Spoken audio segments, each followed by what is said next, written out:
কালী পুজোর আগের দিন মানে ভূত চতুর্দশী দিন আমাদেরকে খেতে হয় 14 শাক। তাই সকালবেলা মা বানিয়ে দিয়েছিল শাক ভাজা আর রুটি। আর তারপরেই সন্ধে হতে না হতে অফিস থেকে তাড়াতাড়ি বেরিয়ে পড়লাম। দেখো সারা রাস্তা আলোয় সেজে উঠেছে। ফোনে কিছু টেকনিক্যাল গ্লিচের কারণে ভিডিওটা তখন পোস্ট করতে পারিনি, তাই আজকে ভিডিওটা পোস্ট করছি। তোমাদেরকে তো দেখিয়েছি কালী পুজোর দিন কী করেছি, কিন্তু ভূত চতুর্দশী দিন আর কালী পুজোর দিন তার আগে কী করেছি চলো তোমাদেরকে দেখাই। বাড়ি এসে দেখলাম বোন অলরেডি প্রদীপ জ্বালিয়ে দিয়েছে, তাই আমি আশেপাশে গিয়ে যতটুকু বেঁচেছিল একটু একটু প্রদীপের ফটোগুলো তুলে নিলাম। আর তারপরেই মা খেতে দিয়েছিল গরম গরম ডালের বড়া। আমি তো ডালের বড়া খাচ্ছিলাম, কিন্তু এই যে ইনি ভেবেছেন এটা চিকেন পকোড়া, তাই বারবার শুকে শুকে দেখছে এটা খাওয়া যাবে কি না।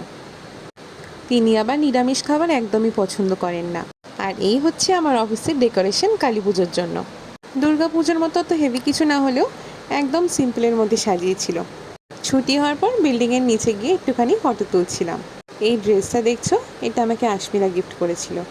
ছুটি হতে না হতে তো মেকআপ প্রায় ধুয়ে উঠে গেছিলো, কিন্তু ফটো না তুললে কি চলে।